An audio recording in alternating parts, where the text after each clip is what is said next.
কি হ্যাঁ, এত চিৎকার চেঁচামেচি করছেন কেন? উনাকে আপনারা চিনেন? আর এই যে তুমি, মানলাম তোমার সাথে আমার ঝগড়া হয়েছে, এই জন্য তুমি আমাকে এইভাবে ফাঁসাতে চাচ্ছ। আজকে তোমার খবর আছে, বাসায় চলো। চো গাড়িতে ওঠো। আপনারা তো ঠিক বলতে চিনি না। মানলাম আমি একটু বেশি শপিং করে ফেলেছি, এই জন্য তুমি এত রাগ দেখাবে? আপনিই বলুন, বউ হয়ে আমি একটু বেশি শপিং করে ফেলেছি, এই জন্য কি স্বামীর এত রাগ দেখানো মানায়? বলুন এই ভাই, আপনি বলুন। না না না ভাই, বাসায় যান। মিথ্যা কথা বলতেছে। উনি আমার অ্যাক্সিডেন্ট করেছে। আপনি আমার হাজবেন্ড, আমার সাথে ঝগড়া করে বাসা থেকে চলে এসেছেন। আসলে আপনার স্বামী আপনি আমার হাজবেন্ড। বাসায় নিয়ে যাওয়ার আগে এখনই হসপিটালে নিয়ে যান। হিমাচ্ছে কেন? কি অ্যাক্সিডেন্ট করছে? ডাক্তার স্যার, আমার অ্যাক্সিডেন্ট হয়েছে। পুলিশকে জানাইতে হবে না? কর্মকাণ্ড দেখে কি মনে হচ্ছে জানেন? আমি অ্যাক্সিডেন্ট না, আমি মার্ডার করে উনার লাশ নিয়ে এসেছি আপনার কাছে। হাজবেন্ড আমার সাথে ঝগড়া করে উনি ছাদ থেকে একটু লাফ দিয়েছিল, তারপর একটু পায়ে ব্যথা পেয়েছে। আপনি কোনো মতো একটু ব্যান্ডেজ ফ্যান্ডেজ করে দিন। হাজবেন্ড ওয়াইফ কেস, সেটা তো আগে বলবেন।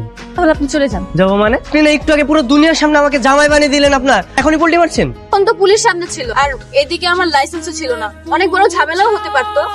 এই ঝামেলা সামলানোর জন্য তো আমাকে নাটকটা করতে হয়েছে। সামান্য ব্যাপার আপনার মাথায় ঢুকলো না? বাবা, এই ব্যাপার? পুরো দুনিয়ার সামনে আমাকে আপনার জামাই বানিয়েছেন না?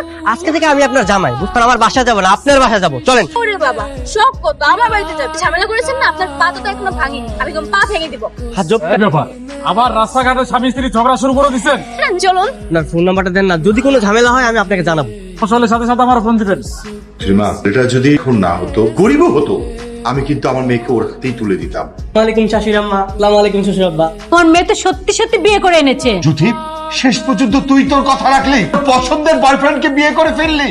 না বাবা, ও আসলে আমার বয়ফ্রেন্ড না। আরে কয়টা বয়ফ্রেন্ড? বাবা, ও আমার কেউ না, আর আমি ওকে চিনিও না। ঠিকই, একটু আগে আমাদের রাগারাগি হয়েছিল তো, তাই স্বামী স্বীকার করতে ও অস্বীকার করছে। এরপরে বলেছিল তো সরাসরি আমাদের বাসায় যাবে, কিন্তু আমি বলেছি না, আগে শ্বশুর শাশুড়ি দোয়া নিবো, তারপরে বাসা যাবো। ঠিক করেছি না শাশুড়ি আম্মা? পছন্দের বয়ফ্রেন্ডকে বিয়ে করছিস না? তাই আছিস কেন? জানিয়ে যা, ভিতরে যা। চেষ্টা করো। কি বুঝবো? তুই আর আমাদের কি বুঝাবি? যা বুঝানো তা তো বুঝাইছিস। যা ভেতরে যা, যা। আর মেয়ে যে ছেলেটাকে পছন্দ করে সে তো তুমি না। কে? মানে এই মানে করতে হবে না, আসল কাহিনী কি সেটা বলো। আসলে উনি আমার পরিচিত না, আমি অপরিচিত। আর আমি ঢাকায় নতুন এসেছি। উনি আমাকে অ্যাক্সিডেন্ট করেছিল, আমি পায়ে অল্প একটু ব্যথা পেয়েছি। পরবর্তীতে অনেক লোক এসেছিল, আর লোকজনের মাঝখানে আমাকে স্বামীর স্বীকৃতি দিয়েছিল, আর আমিও ওনার সাথে সাথে ওই স্বামীর ক্যারেক্টারটা প্লে করেছি। আমাকে ধরেই ফেলেছেন, আর এখানে থেকে লাভ নেই, আমি বরং চলে যাই। হ্যাঁ, ক্যারেক্টারে আছো, সেই ক্যারেক্টারেই থাকো। মেয়ে যে ছেলেটাকে পছন্দ করে সে একটা মাতাল, নেশাখোর। আচ্ছেদ, তুমি অনেক ভালো, তুমি লাইনে আছো, লাইনেই থাকো। হ্যালো, কোথায় তুমি? আমি যেখানেই থাকি না কেন, তুমি কই?